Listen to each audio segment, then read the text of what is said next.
오늘 함께 나눌 말씀의 제목은 말씀이 바람이 되다입니다. 본문 마태복음 3장 12절 말씀 보겠습니다. 마태복음 3장 12절 손에 키를 들고 자기의 타작마당을 정하게 하사 알곡은 모아 곡간에 들이고 쭉정이는 꺼지지 않는 불에 태우시리라.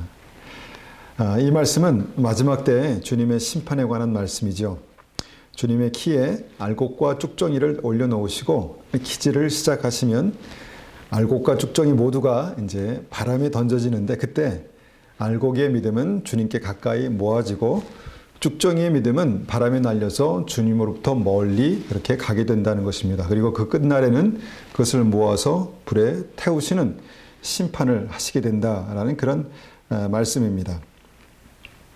그리고 이 말씀은 실제로 우리의 삶에 나타나게 될 것입니다. 다시 말하면 마태복음에 기록된 말씀이 주님의 정하신 그때가 되면 우리에게 키질의 바람으로 그렇게 역사하게 될 것이다 라는 것입니다. 알곡에게는 주님께 더 가까이 모으시는 그런 순풍의 바람이 일어날 것이고, 쭉정에게는 주님으로부터 더 멀어지게 하는 그런 역풍의 바람이 역사하게 된다라는 것입니다. 그럼 여기서 알곡과 쭉정이를 흔들고 바람을 일으키고 정결케 하시는 주님의 키가 무엇일까 생각해 봅니다. 이 키가 뭘까요? 이 키는 바로 하나님의 말씀입니다. 살아있는 역사하시는 하나님의 말씀입니다. 그리고 이 키를 통해서 일어나는 그 바람은 뭐라고 생각하십니까? 바람. 네, 그렇습니다. 성령의 바람입니다. 성령의 바람. 그래서 말씀은 성령의 검이 되는 것이죠. 말씀을 선포할 때 성령의 바람의 역사가 나타난다라는 것입니다. 이것이 오늘 말씀의 아주 중요한 포인트입니다. 그리고 지금 그 바람이 교회에 불고 있습니다. 우리가 이 진리를 이해하기 위해서 우리가 말씀을 더 좀 찾아보기 원합니다. 요한복음 6장 54절입니다. 요한복음 6장 54절.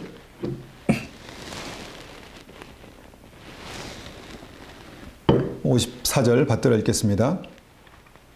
내 살을 먹고 내 피를 마시는 자는 영생을 가졌고 마지막 날에 내가 그를 다시 살리리니 내 살은 참된 양식이요 내 피는 참된 음료로다. 정말 영생을 가지는 그 믿음에 대해서 말씀하신 아주 중요한 말씀이죠. 그리고 건너뛰어서 요한복음 6장 60절 말씀을 보겠습다 60절 제자 중 여럿이 듣고 말하되 이 말씀은 어렵도다 누가 들을 수 있느냐 한데, 이 말씀 자체가 너무 어려웠다는 것입니다. 그래서 이해하기가 힘들었습니다. 그리고 건너뛰어서 66절 봅니다. 그때부터 그의 제자 중에서 많은 사람이 떠나가고 다시 그와 함께 다니지 아니하더라. 우리가 말씀을 읽으면서 소위 70인의 제자들이라고 일컫는 이들이 이제 이때 이제 말씀을 듣고 어렵다라고 말하면서 떠나갔다라는 것이 성경의 기록입니다. 그런데 왜 이들은 예수님을 떠나갔을까요? 그 이유는 말씀을 깨닫지 못해서이다라고 말하지만 사실은 그 안에 생명이 없어서입니다. 예수님께서 영생을 얻는 진리의 말씀을 직접 선포하셨습니다. 근데 놀라운 사실은 그 말씀이 70인의 제자들에게 어떤 바람을 일으키는데, 성령의 바람이겠죠. 성령의 바람을 일으키는데 그 바람이 역풍이 되었다는 것입니다. 역풍이 돼서 그들의 삶을 날려버렸습니다. 어떻게 이런 일이 있을 수 있을까요? 주님께서 말씀하셔서 어떤 그 성령의 바람처럼 그 말씀이 역사하실 때 그들이 주님께 더 나오는 것이 아니라 더 멀리 날아가 버렸습니다.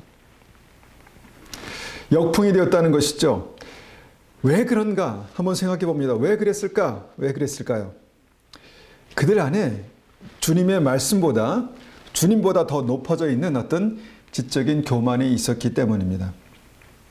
주님의 생명의 말씀이 주님께서 이 말씀을 직접 선포하셨는데 그 70인의 제자들의 높아진 어떤 그 지식, 그 교만함이 그 말씀을 붙들지 못했습니다. 자기의 어떤 그 신념, 그 다음에 자기가 옳다고 생각하는 것, 그 다음에 그 교만함, 높아진 생각, 그것을 붙들고 있었습니다. 주님께서는 그 생각을, 그 교만함을 날려버리기 원하셨지만 그 70인의 제자들은 그 교만함으로 자기의 옳다고 믿었던 그 신념, 그것을 놓지 못했습니다. 그들은 이것이 진리라고 생각했겠죠. 그들의 생각이 진리라고 생각했겠죠. 그것을 놓지 못하자 그들 자체가 날아가 버렸다는 것입니다. 이것이 말씀의 바람, 성령의 바람입니다. 그런데 이 말씀의 바람이 이 70인의 제자들에게 순풍이 아니라 역풍이 되었다는 것입니다.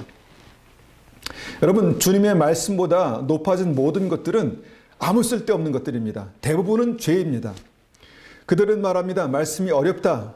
여러분, 말씀이 어려우면 주님께 묻고 배워야 하는 거 아니겠습니까? 겸손하게 주님께 나아가서 주님, 모르겠으니 좀 설명해 주십시오. 그렇게 말해야 되겠죠. 그런데 그들은 그렇게 하지 않았습니다.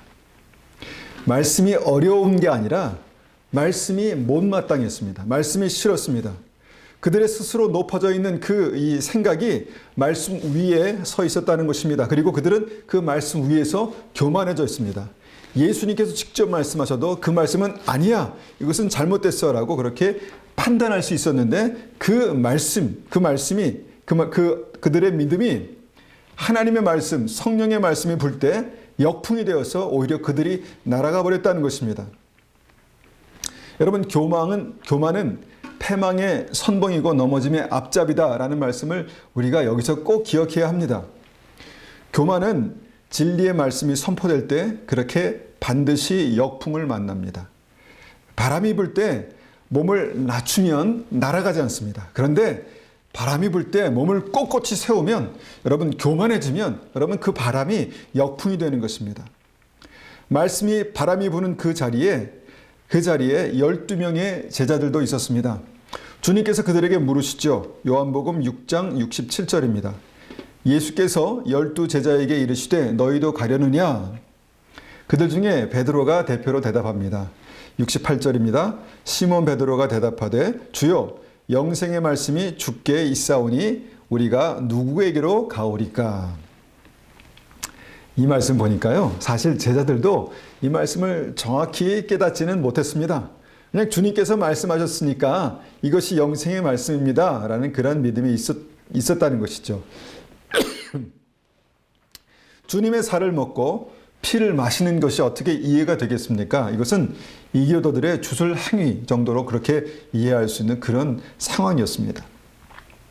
이때까지 성경을 통해서 듣도 보도 못한, 경험하지 못한 그런 말씀이었다는 사실이죠. 그런데 왜 12 제자는 예수님을 떠나가지 않았을까요? 그들에게 몸을 낮추는 겸손함이 있었기 때문입니다. 주님 앞에서 주님, 우리가 듣겠습니다. 주님, 우리가 배우겠습니다 라는 그런 마음이 있었기 때문이죠. 우리가 성경을 읽다가 보면 100% 다 이해가 안 가는 말씀이 있습니다. 왜 그렇지? 왜 주님께서 이렇게 하셨지? 이해가 안 갑니다. 나 같으면 이렇게 했을 텐데, 내가 생각하기에는 이것이 옳은데 라는 생각이 언뜻 드는 것이죠. 그런데 여러분, 우리가 말씀을 그렇게 대하다 보면 정말 말씀을 버려야 될 말씀이 굉장히 많습니다. 그러나 우리에게 겸손한 믿음이 있으면 주님께서 말씀하신 것이니 제가 이것을 믿음으로 붙들겠습니다 라는 그런 믿음이 생기게 되는 것이죠.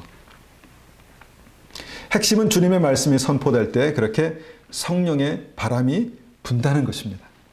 그리고 이 바람은 실제 우리의 삶을 어떤 방향으로 움직이게 하는 그런 영향력으로, 또 힘으로 그렇게 나타나게 됩니다.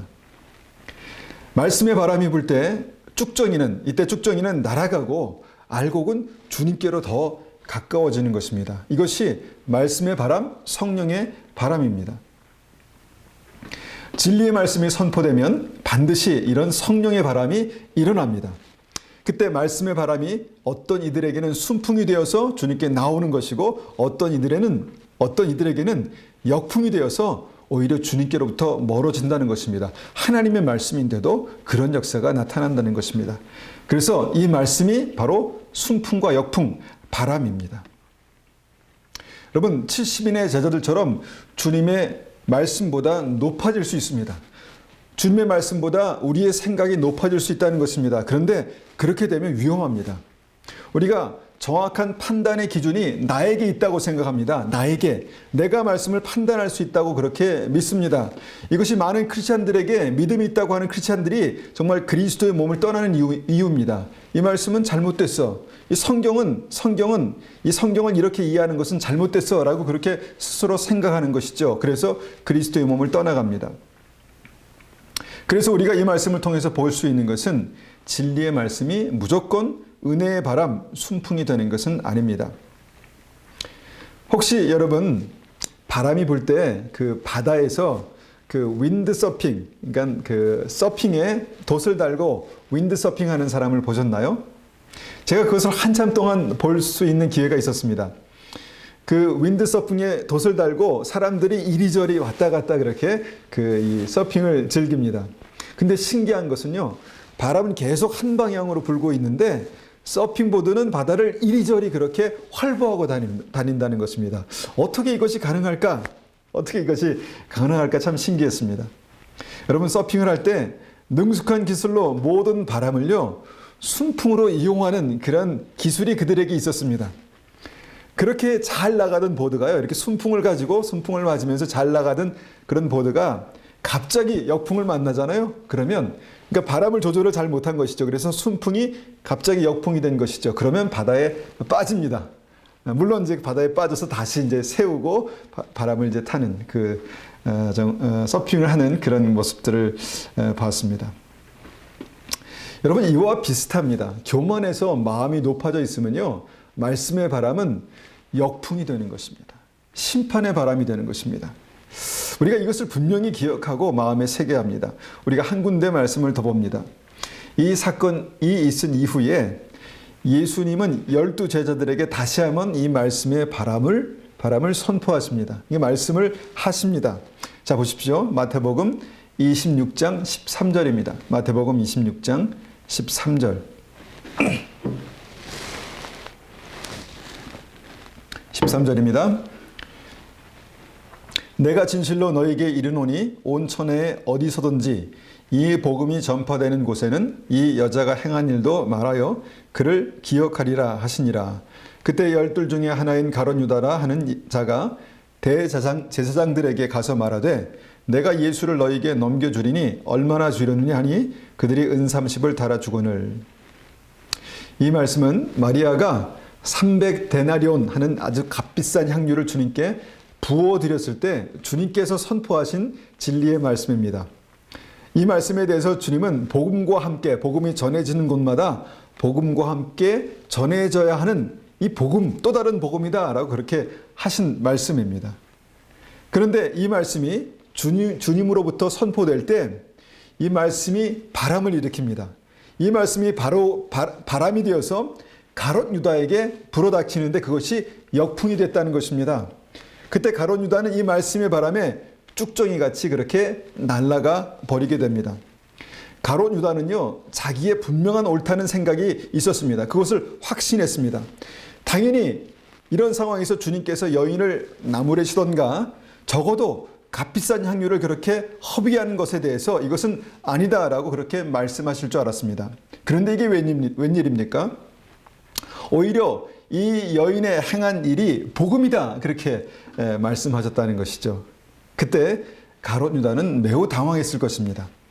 그 말씀이 가롯 유다의 마음을 상하게 하기도 했을 것입니다. 그리고 급기야는 분노를 일으키고 제사장에게 가서 예수님을 팔아버렸다라는 것입니다. 그때 주님의 말씀이 역풍이 되었습니다. 역풍이 되어서 가롯 유다를 주님으로부터 멀리 날아가게 했습니다. 주님의 말씀이 잘못된 것입니까? 아닙니다. 주님의 말씀은 진리입니다. 진리가 선포됐습니다. 그런데 진리가 선포될 때 역풍이 일어나고 가롯 유다가 주님으로부터 멀리 날아가게 됐다는 것입니다. 여러분, 말씀이 항상 순풍이 되는 것이 아닙니다. 역풍이 되기도 합니다. 왜 가롯 유다가 주님과 함께 있다가 주님의 말씀, 이 역풍을 맞고 날아갔을까요? 그 이유가 다음 말씀에 나타납니다. 요한복음 12장 4절입니다. 요한복음 12장 4절. 요한복음 12장 4절. 제자 중 하나로서 예수를 잡아줄 가롯 유다가 말하되 이 향유를 어찌 300데나리온에 팔아 가난한 자들에게 주지 아니하였느냐 하니. 자, 큰 돈은 이렇게 허비하지 말고 가난한 자들에게 나눠줘야 한다. 누가 생각해도 옳은 말씀이죠. 옳은 말이죠. 진리입니다. 여러분, 우리 안에 이런 옳은 생각들이 있습니다. 그런데 이 옳은 생각들이 어떨 때는 이 말씀과 부딪힌다는 것입니다. 하나님의 말씀과 부딪힌다는 것입니다. 내가 생각한 그건 틀렸는데 아닌데 라는 생각이 든다는 것입니다. 그럴 때 사람들이 마음에 시험이 든다 그렇게 말합니다. 시험이 든다. 말씀을 들었는데 시험이 들었다는 것입니다. 여러분, 성경은요 이것을 자기의라고 말합니다. 자기의. 여러분 한 번 더 생각해 보십시오. 그 확신하는 옳은 생각이 어디에 뿌리를 내리고 있었을까요? 어디에 뿌리를 내리고 있었을까요? 가룟 유다의 경우 돈을 사랑하는 마음에 뿌리를 내리고 있었습니다. 가룟 유다의 옳은 생각이, 생각해 보십시오. 가룟 유다의 옳은 생각이 깊이 뿌리를 내리고 있는 그 끝을 가보니까 돈을 사랑하는 마음에 뿌리를 내리고 있었다는 것입니다. 요한복음 12장 6절에 그렇게 말씀합니다. 이렇게 말하면 가난한 자들을 생각함이 아니요 그는 도둑이라 돈꾀를 맞고 거기 넣는 것을 훔쳐가미러라. 가룟 유다의 이 옳은 생각은 깊이 그 뿌리를 찾아가 보니까 그 뿌리가 돈을 사랑하는 마음, 돈을 사랑함이 일만하게 뿌리가 된다. 일만 악의 뿌리가 된다 그렇게 말씀하지 않습니까? 그것에 뿌리를 내리고 있었다라는 것입니다. 여러분, 가룟 유다에게 그 반복적인 죄가 있었습니다. 반복적인 죄, 드러나지 않는 그런 죄, 숨겨진 죄가 있었습니다. 그것에 그가 옳다고 생각하는 모든 것들이 뿌리를 내리고 있었다라는 것입니다. 이것이 어떻게 가능할까? 가능합니다. 하나님은 우리의 중심을 보시는 분이십니다. 회개하지 않는 그런 죄인에게도, 여러분 회개하지 않은 그런 죄인에게도 분명한 의의 기준은 살아 있습니다. 이것을 자기의라고 합니다. 자기의. 분명히 옳다라고 생각하는 확신하는 이 자기의가 있습니다. 그리고 자기의는요, 예수 그리스도의 의를 대적합니다. 예수 그리스도의 의를 대적합니다. 자기의는, 죄인의 의는 교만과 위선이 됩니다. 내가 옳다, 내가 맞다라는 교만과 위선이 되는 것이죠. 그리고 진리의 바람이 불 때 반드시 그 삶에서 역풍을 만나게 된다는 것입니다. 여러분, 이것이 우리에게 너무너무 중요한 말씀입니다. 여러분, 이 순간에 말씀의 바람이 불 때 12제자들, 다른 제자들도 잠시 흔들렸습니다. 말씀의 바람이 일어나니까 그렇게 된 것이죠. 마태복음 26장 8절을 보니까, 마태복음 26장 8절 보니까 제자들이 보고 분개하여 이르되 무슨 의도로 이것을 허비하느냐. 그 상황을 보면서 다른 제자들도 분개했다 그렇게 말하고 있습니다. 그런데 제자들에게는 예수님의 말씀, 복음이 전해지는 곳마다 이 여인의 행한 일도 전파되어야 하리라 라는 이 말씀이 역풍이 되지 않았습니다. 왜 그랬을까요? 왜 그랬을까요? 예수 그리스도의 의를 붙들었기 때문입니다. 주님의 말씀은 옳다. 주님의 말씀은 나보다 옳다. 주님께서 행하시는 일들은 모든 것들보다 옳다라는 그 주님의 의를 붙들었습니다. 그게 예수 그리스도의 십자가입니다. 우리가 보기에는 정말 그 죽음이 왜 주님께서 그렇게 십자가에 돌아가셔야만 할까라는 이 생명의 진리가 이해가 되지 않을 때도 있습니다. 그런데 주님께서 그 모든 사람들의 죄를 다 감당하셔서 십자가에 달려 돌아가셔야만 했던 그 믿음의 진리가 바로 예수 그리스도의 의입니다. 하나님의 의입니다. 이 모든 것을 우리가 종합해 보면 이렇게 말씀은 반드시 성령의 바람이 되어서 우리의 삶에 그렇게 실제로 불어오게 됩니다. 그리고 이 말씀은 어떤 사람에게는 순풍으로 또 어떤 사람에게는 역풍으로 우리의 삶의 자리를 옮겨놓게 된다라는 것입니다. 여러분, 말씀의 바람이 우리에게는 순풍이 되어서 날마다 주님께 더 가까이 나가시는 그런 은혜가 있으시기를 축원합니다. 그리고 지금 이 시대에 하나님의 말씀이 정말 강한 바람과 같이 크게 불고 있는 것을 봅니다. 그 증거가 우리가 전에 보았던 역대하 7장 13절 말씀입니다. 역대하 7장 13절.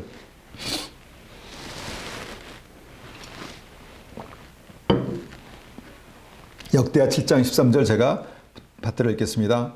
혹 내가 하늘을 닫고 비를 내리지 아니하거나 혹 메뚜기들에게 토산을 먹게 하거나 혹 전염병이 내 백성 가운데 유행할 때에, 여러분 이 말씀은 솔로몬이 하나님께 성전을 지어서 봉헌했을 때 주님께서 기쁨과 감격 가운데 주신 말씀입니다.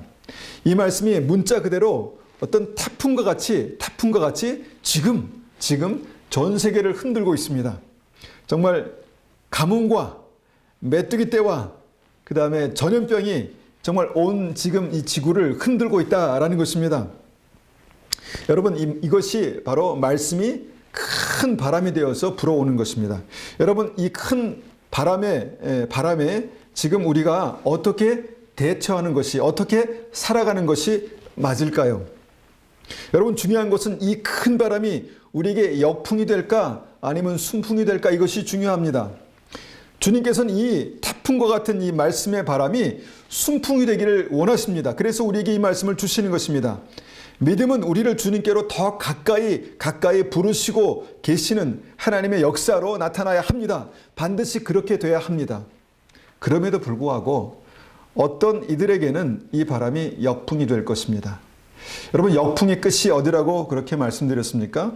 역풍의 끝은 쭉정이로 모아지는 것입니다. 그리고 꺼지지 않는 불에 던져지는 것입니다. 우리에게 두렵고 떨림이 필요한 대목입니다. 그렇다면 말씀의 바람이 순풍이 되게 하려면 어떻게 해야 합니까? 바로 다음에 역대하 7장 14절에 이렇게 말씀합니다. 내 이름으로 일컫는 내 백성이 그들의 악한 길에서 떠나 스스로 낮추고 기도하여 내 얼굴을 찾으면 내가 하늘에서 듣고 그들의 죄를 사하고 그들의 땅을 고칠지라. 여러분 악한 길에서 돌이키는 회개만이 말씀의 역풍을 맞지 않는 유일한 방법입니다. 70인의 제자들의 교만을 버렸어야만 했습니다. 가룟 유다가 그 위선의 껍데기를 벗어 버렸어야만 했습니다. 그런데 말씀의 바람이 불어와도 그들은 그렇게 하지 못했습니다. 왜냐하면 자기의 때문에, 교만함 때문에, 그 죄 때문에 그렇게 됐다는 것입니다. 여러분 이것을 회개해야 합니다. 왜 우리가 여러 가지 상황 속에서 자꾸 문제가 있는 사람만 바라보십니까? 저 교회가 문제야, 저 사람이 문제야. 물론 문제가 있습니다. 그런데 이것이 주님께서 말씀하시는 이 말씀 가운데 혹시 걸리지 않습니까? 우리가 습관처럼 다른 사람의 눈 속에 티를 빼려는 그런 태도, 그런 생각에 사로잡혀 있을 수 있습니다. 여러분 그 진리는 절대로 나를 변화시키지 못합니다. 다른 사람들의 그 눈 속에 있는 티를 빼겠다라고 말하는 그 진리는요, 결코 나를 변화시키지 못한다는 것입니다. 그것이 옳아도, 그것이 분명히 주님의 말씀임에도 불구하고 정말 우리가 우리 자신을 그 말씀에 비춰보고 정말 내 눈 속에 있는 들보를 빼려는 그런 믿음의 태도가 있지 아니하면 여러분 진리의 말씀은 여러분 순풍이 되기가 어렵습니다. 여러분 이런 말씀을 대하는 태도가 크리스천 문화의 역병처럼 번져 있습니다. 옳은 것을 말하고 옳은 것을 분별하는 것 같습니다. 그러나 자기 자신은 그 말씀 앞에 엎드리지 않습니다. 이것이 큰 문제입니다. 이것이 역병과 같은 큰 문제입니다. 여러분 다른 사람의 문제가 아닙니다. 내 삶의 습관이 되어버린, 삶의 일부가 되어버린 그 죄들을 정말 이때 바람이 불 때 회개해야 합니다. 바람이 불 때 내가 엎드려야 합니다. 여기서 우리가 돌이켜야 가룟 유다가 맞았던 그 말씀의 역풍을 맞지 않는 것입니다. 이 역대하 7장의 말씀은 솔로몬이 성전을 봉헌한 아주 좋은 날 하나님께서 주신 축복의 말씀이었습니다. 저주의 말씀이 아닙니다. 축복의 말씀이었습니다. 여기에서 이 말씀이 지금 큰 바람을 일으키고 있다라는 것을 우리가 보아야 합니다. 교회가 지금 이런 때에 깨어나야 합니다. 사랑하는 하나님의 자녀들이 이런 때에 깨어나야 합니다. 그 유일한 방법은요, 회개뿐입니다. 회개. 내가 걷고 있는 그 악한 길에서 돌이켜서 정말 주님께로 나아가는 것이 유일한 생명의 능력이 될 것입니다. 여러분 높아진 마음을 스스로 낮추고 기도의 자리에 나아갈 때 주님의 생명이 역사합니다. 여러분 모두 어렵고 힘들 때 살 길은 오직 하나님의 얼굴을 구하는 자에게 열리는 것입니다. 여러분 악한 길에서 돌이키고 스스로 낮추고 겸비하여서 하나님의 얼굴을 구하는 자들에게 말씀의 바람이 순풍이 될 것입니다. 말씀의 바람이 생명의 바람이 될 것입니다. 앞으로 더 강력한 말씀의 바람이 불어올 것입니다. 여러분, 이것은 제 생각이 아니라 주님의 말씀입니다. 한번 찾아서 보겠습니다. 요한계시록 5장 1절입니다. 요한계시록 5장 1절. 5장 1절입니다. 내가 보매 보좌에 앉으신 이의 오른손에 두루마리가 있으니 안팎으로 썼고 7인으로 봉하였더라. 여러분, 요한계시록 5장 1절에 나온 이 하나님의 손에 들린 두루마리가 뭘까요? 두루마리가 뭘까요? 마지막 때를 위한 주님의 말씀입니다. 하나님의 말씀입니다. 그렇죠? 말씀, 두루마리 책이잖아요. 그리고 이 말씀이 7개의 인으로 봉해져 있다, 그렇게 말씀하고 있습니다. 왜 봉해져 있을까요? 왜 봉해져 있을까요? 여러분, 내용이 아주 1급 비밀이기 때문에 그랬다고 생각하십니까? 처음에는 저는 그런 줄 알았습니다. 그런데 아닙니다, 여러분. 왜 자신 있게 말씀드리냐면 요한계시록 5장에서 이렇게 말씀하시고 바로 그 6장에 그 1급 비밀의 내용들이 자세하게 설명되어 있기 때문입니다. 봉인을 뗄 때마다 어떤 일이 일어나는지, 또 성경에서 정확하게 이 상황이 어떤 상황인지 그렇게 풀어서 말씀하고 있기 때문입니다. 여러분, 앞으로 봉인되었던 주님의 말씀이 그렇게 풀리면 이 말씀이 큰 바람이 되어서 불어올 것이다 라는 것을 말씀하고 있는 것입니다. 주님의 말씀의 봉인이 하나하나씩 해제되면서 그 말씀이 정말 성령의 바람, 강풍이 되어서 그렇게 불어오게 될 것이다 라는 그 말씀을 하고 있는 것입니다. 여러분, 기록된 말씀이 이 세상에 큰 바람을 일으킬 것입니다. 이것이 어떤 사람에게는 심판의 바람이 될 것이고 어떤 사람에게는 성령의 바람이 될 것입니다. 여러분, 계시록 5장을 보면 이 말씀, 봉인된 말씀을 어느 누구도 풀 자격이 없었다, 그렇게 성경은 말씀합니다. 오직 예수님만 그 봉인을 풀게 될 것이다 라는 것이 이제 계시록 5장의 그 설명입니다. 그런데 이것을 우리가 다시 한번 우리의 마음 가운데 새기면서 볼 때 이것이 바로 심판에 주로 오실 주님께서 마지막 때에 그 봉인된 말씀을 푸실 것이다 라는 그런 말씀이다라는 것입니다. 그리고 나서 6장부터 이제 그 말씀의 봉인을 하나하나씩 푸십니다. 첫째 인을 떼니 흰말 탄 자가 승리를 위해 달려나가고, 이 말씀과 관련된 어떤 그 바람들이 일어날 것이다 라는 것입니다.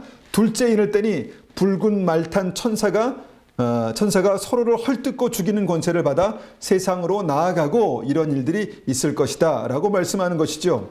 셋째 인을 떼니 검은 말을 탄 천사가 기근과 흉년을 가지고 세상에 나아가고, 여러분, 기근과 흉년의 어떤 그 역사가 주님의 말씀의 봉인을 뗄 때 아주 강력한 바람으로 이 땅을 그렇게 휩쓸고 지나갈 것이다 라고 말씀하는 것입니다. 넷째 인을 떼니 청황색 말을 탄 자가 전쟁과 기근과 질병으로 재앙을 가지고 세상으로 나아가고, 이런 일들이 인을 뗄 때마다 말씀의 인을 뗄 때마다 어떤 이 바람으로, 이 거센 강풍으로 그렇게 세상을 뒤엎게 될 것이다 라는 말씀이죠. 다섯째 인은 순교의 역사로, 여섯째 인은 세상의 무섭고 큰 지진으로, 그리고 마지막 일곱째 인은 사명을 받은 7 천사가 다시 파송되는 어떤 이 땅의 사역으로 그렇게 나타나게 된다라는 말씀입니다. 말씀의 핵심은 무엇인가? 두루마리에서 기록된 말씀이 주님께서 그 말씀의 봉인을 떼어낼 때마다, 말씀이 선포될 때마다 말씀의 거센 강풍이 이 세상에 불게 될 것이다 라는 그런 예언의 말씀입니다. 여러분, 이것이 언제 어떻게 구체적으로 어떻게 일어날 것인가, 무엇인가, 그것 무척 중요합니다. 그런데 더 중요한 것이 있습니다. 이 말씀의 바람이 불 때에, 이 말씀의 바람이 불기 전에 우리가 어떻게 준비해야 하는가, 이것입니다. 어떻게 준비해야 하는가? 여러분, 구원받은 알곡 신앙이 어떻게 이때 깨어서 정말 하나님의 말씀 앞에 순풍이 되기 위해서, 그 말씀이 정말 나에게 순풍이 되기 위해서 어떻게 준비해야 되는가? 이것이 이 말씀을 듣는 목적입니다. 이것이 말씀의 바람, 이 바람의 목적입니다. 말씀이 성령의 바람이 되어서 이 땅에 불어올 때 먼저 우리가 그 악한 길에 내가 서 있는 그 악한 길에서 구체적으로 돌이키는 회개가 나의 삶 가운데 있어야 합니다. 말씀을 전하는 저의 삶 가운데도 있어야 합니다. 여러분, 죄와 피를 흘리기까지 싸우는 철저한 회개가 필요하다 성경은 말씀합니다. 우리가 한번 죄와 피를 흘리기까지 싸워보는 그런 믿음의 결단이 이때 필요한 것입니다. 여러분, 싸워야 회개할 수 있습니다. 피를 흘리기까지 싸워야 회개할 수 있습니다. 그리고 스스로를 낮추어서 하나님 앞에 겸손히 엎드려지는 것입니다. 여러분, 우리가 어떤 상황을 만날 때마다 여러분 불쑥불쑥 솟아나는 우리 안에 있는 교만을 보지 않습니까? 여러분, 이것이 날마다 주님 앞에 엎드려져야 합니다. 날마다 주님 앞에 납작 엎드려져야 우리가 살 수 있습니다. 말씀이 역풍이 되지 않습니다. 여러분, 이것이 무엇입니까? 이것이 바로 우리가 주님의 임재가 있는 기도의 자리에 나아가는 것입니다. 주님의 임재가 있는 기도의 자리, 예배의 자리에 나아가는 것입니다. 여러분, 앞으로 정말 더 기도하기 어렵고 예배하기 어려울 때가 올 것입니다. 여러분, 그때가 되기 전에 우리의 말씀과 기도가 살아나야 합니다. 우리의 예배가 살아나야 합니다. 그것이 바로 주님 앞에 겸손하게 엎드려지는 그 자리입니다. 그리고 마지막으로 주님의 임재 앞에서 세상의 무서운 바람을 보지 말고 하나님의 얼굴을 구하는, 주님의 뜻을 구하는 절박한 믿음이 이때에 있어야 합니다. 지금 교회들이 주님의 말씀을 들으면서 내가 맞다, 아니야 내가 맞아, 이런 한심한 싸움을 그만둬야 합니다. 여러분, 맞을 수도 있고 틀릴 수도 있습니다. 그러나 자기가 이해하고 확신하는 그 말씀을 붙들고 내가 순종하고 믿음으로 엎드리면 그것이 역사하시는 하나님의 성령의 말씀이 되는 것입니다. 온 교회가 하나가 되어서 회개하고 겸손케 주님의 임재를 회복해 나가야 되는 그런 때라고 분명하게 확신합니다. 여러분, 그때 성령께서 우리를 말씀으로 정결케 하실 것이고 주님께로 가까이 모으실 것입니다. 말씀의 바람은 우리를 정결케 하십니다. 말씀의 바람은 우리를 더 주님께로 가까이 오게 할 것입니다. 그런 순풍의 역사가 우리의 삶 가운데 있어야 합니다. 여러분, 우리 안에 자기의 의가 살아있는 것은 위험합니다. 70의 제자들에게 그 교만한 믿음이 있었습니다. 그래서 주님께서 말씀하셔도 아니야, 이것은 아니야 라는 그런 분별력이 있다고 생각했습니다. 그런데 그 분별력은 주님의 말씀보다 더 높아져 있는 교만이었습니다. 그런 교만한 말씀은 말씀의 바람이, 주님의 진리의 바람이 마지막 때를 위해서 예비된 하나님의 말씀이 불 때 그것이 결코 순풍으로 역사하지 않습니다.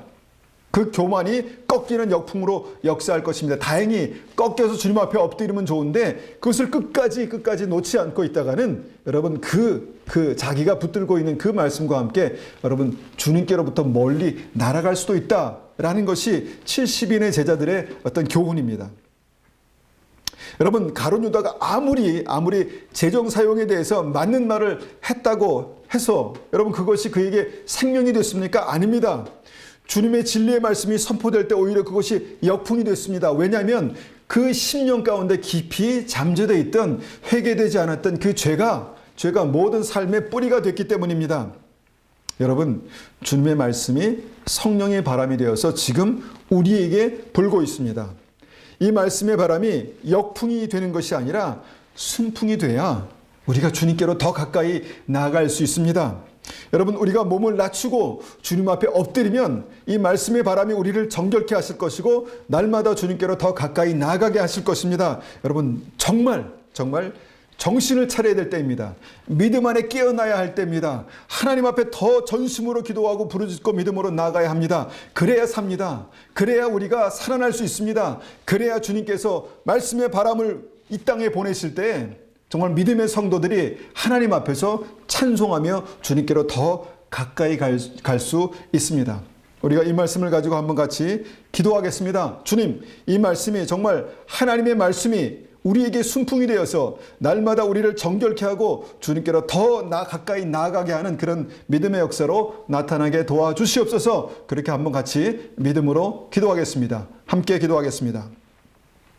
아버지 하나님 감사합니다. 주님께서 우리에게 말씀하셨습니다. 하나님 이 말씀이 우리에게 바람을 일으킬 때, 성령의 바람을 일으킬 때 하나님 우리의 교만과 무지함과 하나님 자기의와 하나님 그 죄들이 하나님 정말 그 말씀의 역풍을 맞아서 주님께로부터 멀리 날아가고 실족하고 실망하고 아버지 하나님 시험 들어서 멀리 날아가는 그런 일들이 없게 도와주시옵소서. 주님 우리의 삶이 주의 손에 붙들리게 하시고 주님께서 역사하시는 온전한 은혜 가운데 나타나게 하시고 주님께서 우리의 삶 속에 생명의 말씀을 불게 하실 때 주님 그것이 순풍이 되어서 날마다 주님께로 나아가는 그런 온전한 믿음의 역사가 나타나게 도와주시옵소서.